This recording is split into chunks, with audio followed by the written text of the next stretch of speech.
Hi, everybody. This is Cynthia Kane.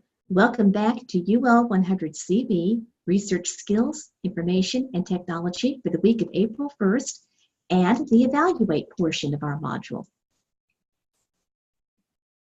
Chapter 5 of our textbook covers Evaluate as the fifth pillar of information literacy.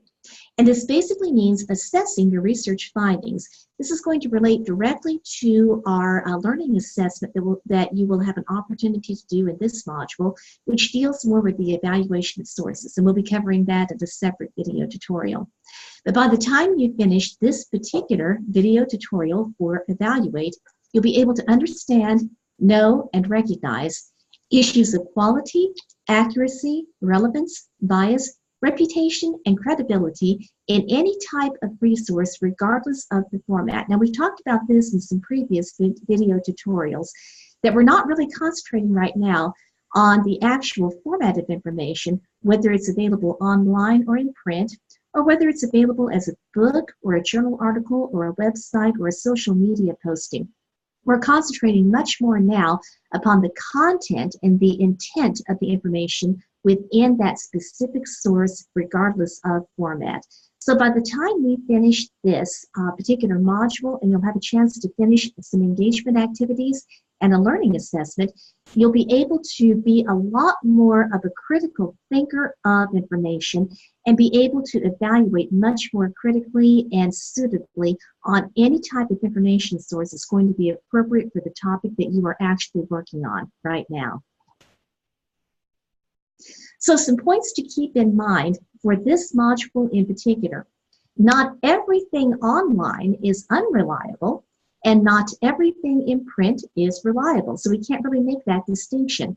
Again, regardless of format, knowing how to evaluate the criteria of your sources is absolutely crucial to make sense of the information that you need in the context of a research topic, to gather the most appropriate information for your research topic, and finally, avoid wasting time locating information that ultimately will not contribute to or further your research topic. And that's why we're making such a big deal out of knowing how to evaluate your resources.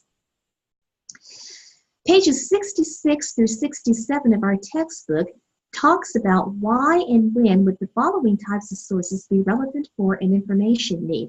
So if we look at social media, news articles, magazine articles, scholarly articles, and books. These are all different types of information sources. Social media might be actually a rather appropriate source of information for breaking news. We've mentioned in some of our previous modules that sometimes, and I would say more often than sometimes, the way that we find out about what's going on in the world or a national or even a local event can be a posting that one of our friends might make on social media. They might tweet about something going on. Very recently, over the weekend, there was a fire in the neighborhood that my husband and I live in. How did I find out about it? Well, we heard sirens because we couldn't figure out where they were going. But as it turned out, someone posted on Facebook that indeed there was a house fire on a street that was just actually 2 streets over from us. So I found out about that through social media. Thankfully, no one was home at the time and no one was injured, but that's a good way of finding out something quick about what's going on. So social media can be one of the best ways, or certainly one of the most common ways, of getting information out almost immediately. News articles can also do the same thing, but interestingly, I think that now with the advent of social media and the way information can just be pushed out immediately, news stories, particularly print newspapers, might be less common than they used to be in terms of getting out information immediately. The advantage, though, of news articles and magazine articles as well is that you will have someone writing a story who has access perhaps to more facts. They may have access to more information and be able to write about an event or a situation in probably a better context than just pushing something out on social media. So that can be one advantage of getting your information through news articles, either print or online, or magazine articles. Journal articles, you'll probably be familiar with these, and you probably have had professors that have talked about this as well. Remember our previous discussions about primary, secondary, and tertiary sources of information. So my primary sources and secondary sources of information could indeed be journal articles, depending upon if I'm dealing with a particular commentary or a first-hand experiment, or if I'm dealing about something that is being written about a particular event. But again, remember, I can use a tertiary source, such as a database or a library catalog or Google, to get access to perhaps more scholarly articles that would, again, put something in a larger context. So with a scholarly article, you have a much better chance of having somebody write about an article or write about an event that really knows something about it, that is an expert in that field. Finally, books can be the same way. We can have popular books about a particular topic, but we can also have more scholarly books, which are sometimes known as monographs, that again bring together a wide range of information from an equally wide range of sources and putting it together in the context of a book. So it just depends upon your information need and then thinking about the type of source that would best fulfill that information need accordingly. This, again, is going to become much more crucial for you for this module's learning assessment, which will be evaluation of sources. Now, there are many ways that we can help to identify something that I'm sure that you all have been hearing about in the last few years, and that is the idea of fake news. Something that always captures my attention is if I'm on my Facebook page and I see something that someone posts or somebody forwards that is titled breaking news. Well, sometimes my first thought is, oh wow, this really is breaking news about a particular event. But when I drill down a little bit farther, that supposed breaking news may actually be fake news that's been made to look like a credible and reliable newsworthy source of information. So that can be fake news. And unfortunately, I think we all have situations on social media in particular in which somebody has pasted something for an absolute fact and it turns out to be fake, or at least it turns out to be not really that credible or reliable. Now, there are many ways that you can help to identify fake news for yourself. We're going to be looking at these next. Something that I like is a site that's called, believe it or not, Putting the Consumer's Questions to Work. And this particular site identifies 6 consumers' questions that we can ask ourselves, regardless, again, of the information source, whether we're looking at a book, if we're looking at a website, if we're looking at a newspaper article, whatever we're looking at, we can ask ourselves, who made this? Who actually created the source of information? Why was it made? What is the purpose of that source? Is it to inform? Is it to argue? Is it potentially to mislead? How was this information sourced? In other words, where did the facts of that particular information source come from? Is it something that somebody just created on their own? Did they just make it up? Are there actual other sources that are cited that the facts actually came from? When was this made?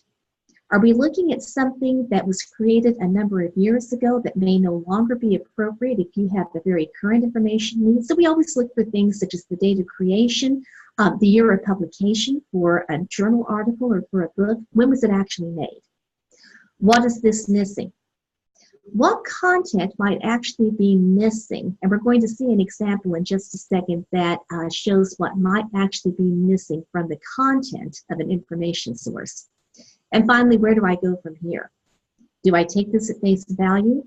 Do I dig a little bit further just to see if that information source or the information that it's trying to convey actually is credible or reliable? These are good questions to keep in mind. We have several helpful sites for evaluating fake news, or basically just helping to identify anything that's out there. Now, the second one that's mentioned might be one that you are familiar with. We're going to look at that one in just a second as well. And it's called Snopes, www.snopes.com.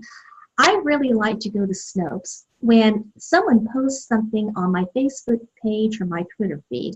And I look at it and I think, I don't know. I don't think that can be quite right. The Snopes site is very good about keeping up with a lot of different trends or a lot of different things that are going across social media in particular, and they actually will take the time to track something down. And what they will do with the story is they'll actually rate it as true or mostly true or perhaps unvetted, basically unverified, or patently false. So Snopes is a very good site for tracking down that kind of information. One that you might not be as familiar with is called factcheck.org. And this particular one is very good for checking particular facts of different news stories that might be out about potentially sensitive or controversial political issues, things like that in the media. We're going to look at both of these in just a second.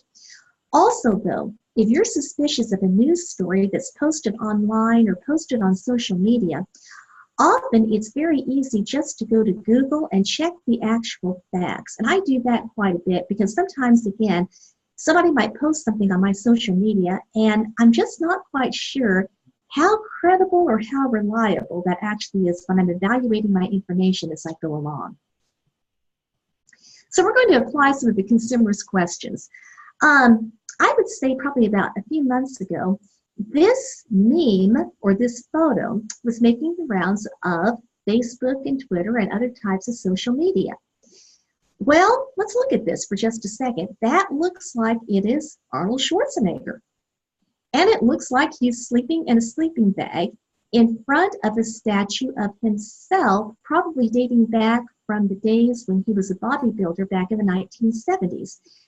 And he's in front of a building. Can't quite really tell what that building is, though. I don't know if that's a convention center or a city hall. I don't quite know what that is. This particular text actually accompanied this photo or this meme on social media. So we read this, and it talks about he posted a photo of himself sleeping on the street under his famous bronze statue, and he sadly wrote how times have changed. And this is saying that when he was governor of California, he inaugurated a hotel with this statue. So this is actually trying to say that perhaps this building is a hotel. The hotel staff told Arnold, at any moment you can come and have a room reserved for you. But then when he stepped down as governor and he went to the hotel, the administration refused to give him a room, arguing that he should pay for it since they were in great demand. So in sort of retaliation, he brought a sleeping bag and he stood underneath the statue and he explained what he wanted to convey. When I was in an important position, they always complimented me. And when I lost this position, they forgot about me and did not keep their promise. Do not trust your position or the amount of money you have, nor your power, nor your intelligence. It will not last. So thinking again about the consumer's questions, why was this actually created in the first place? When we see a photo of this, we'll be talking about this a little bit more too when we deal with visual literacy in a few weeks. That kind of tugs at the heartstrings, doesn't it? Look at Arnold Schwarzenegger. He's in a sleeping bag and he's in front of a statue of himself, kind of in his power and in his glory days. So our first inclination when we see this photo and then when we read this text might be that, oh, what a powerful message. And that's also indicated by the text below. Trying to teach everyone that when you're important in the people's eyes, everyone is your friend. But once you don't benefit their interests, you won't matter. But again, going back to the consumer's questions, do we have any citations? Do we have any dates for this? When did this happen? It was after he was governor of California, but we don't have any specific dates, do we? We don't even have anything here that indicates that this particular building is a hotel. It just says entrance. I can't really tell what it is. So we have no dates. We have no citations. We basically have nothing here other than the fact that the text is intended, along with the photo, again, to tug at our heartstrings and to evoke a little bit more of an emotional response. Is this true? What is the truth? Was Arnold Schwarzenegger forced to sleep outside a hotel that he had helped open? Well, I went to Snopes because I wanted to check out this information for myself.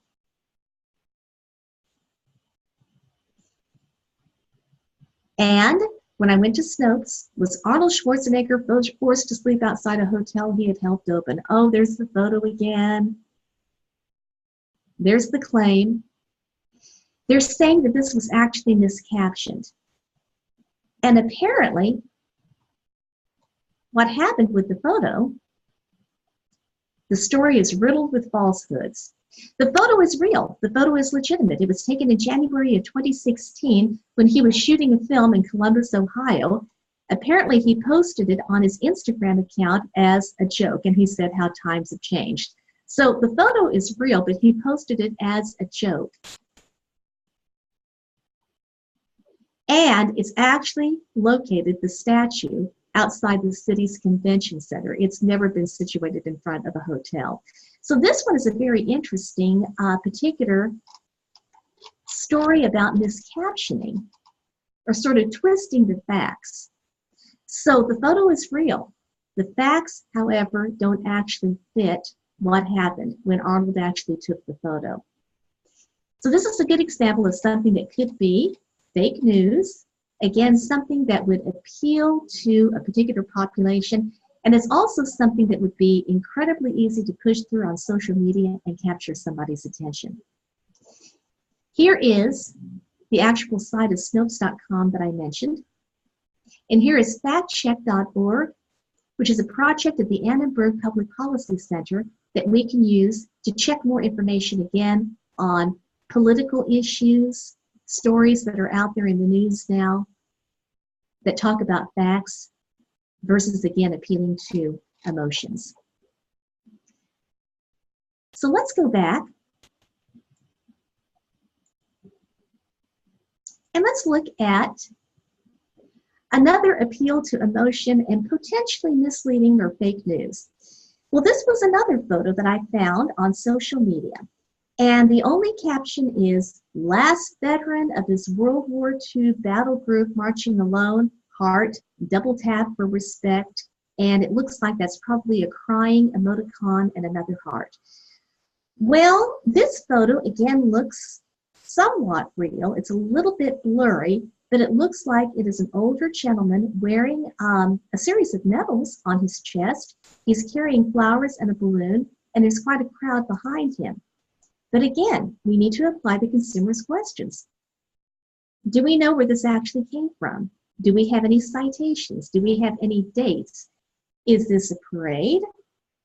Why is this person actually marching alone? Where is this actually taking place? We can't really tell anything from that. Again, the caption might appeal to our emotions and make us feel very sad and then very sorry for this older gentleman. Let's check this one out again. Mystery surrounds heartbreaking photo of veteran marching alone at victory parade. Now, in this particular instance, I actually went to Google, and I wound up Googling veteran marching alone World War II, because I mentioned before that you can always go to Google and Google a story that you find to see if you can find the facts behind what was really going on. And indeed, I found an article from a United Kingdom newspaper called The Telegraph.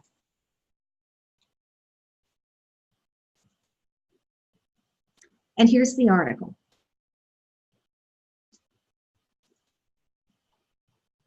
There's the photo. It shows up a little bit more. A veteran walks alone at a victory parade. Now, a victory parade, actually, it looks like that might be something that's a little bit more unique to Great Britain. What's the real story behind the photo?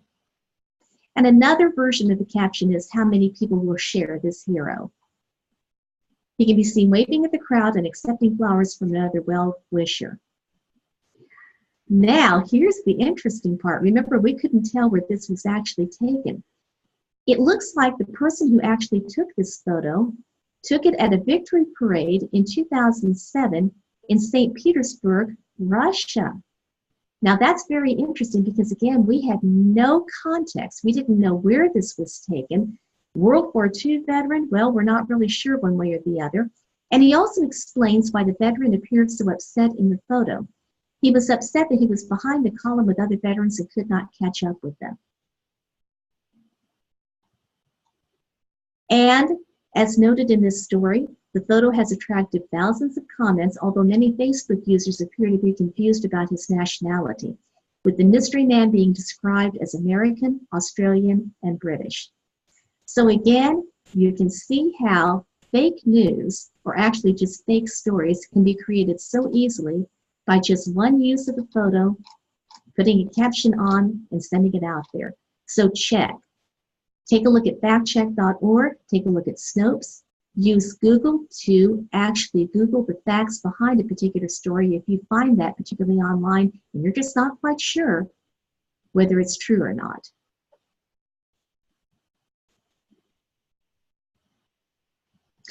So another part of evaluating information is learning how to cite your sources accurately. We've provided you with 2 links, and this is also in your learning assessment part for the evaluation of sources learning assessment. For the evaluation of sources learning assessment, you will be actually finding some sources of information and providing citations as well as evaluations of those sources. You are welcome to use APA, the American Psychological Association, or NLA, the Modern Language Association style, whichever you are comfortable with. We ask that you simply be consistent when it comes to citing those sources. Now, databases do provide cite or citation tools, and we looked at this at a previous module as well. But always remember that those particular citations from databases can indeed be inaccurate. They may capitalize words that don't need to be capitalized. They may add extra information that doesn't need to be there. So what we ask you to do is always check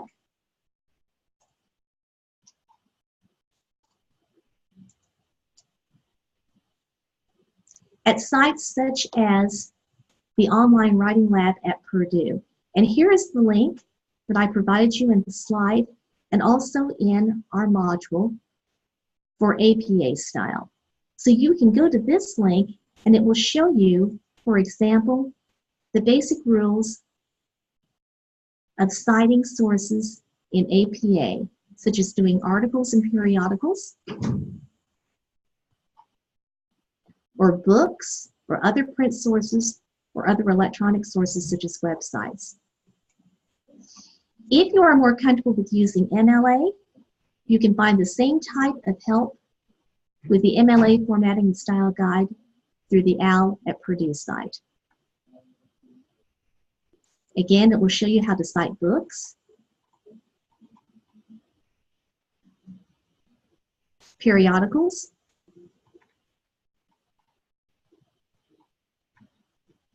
electronic sources, and other types of common sources.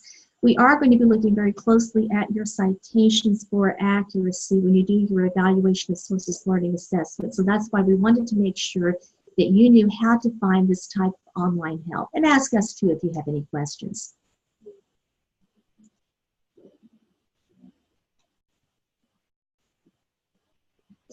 You are now set to move on to our next 2 video tutorials. We have one on Gather, and then we have a 3rd video tutorial for our engagement activities and learning assessment for this week.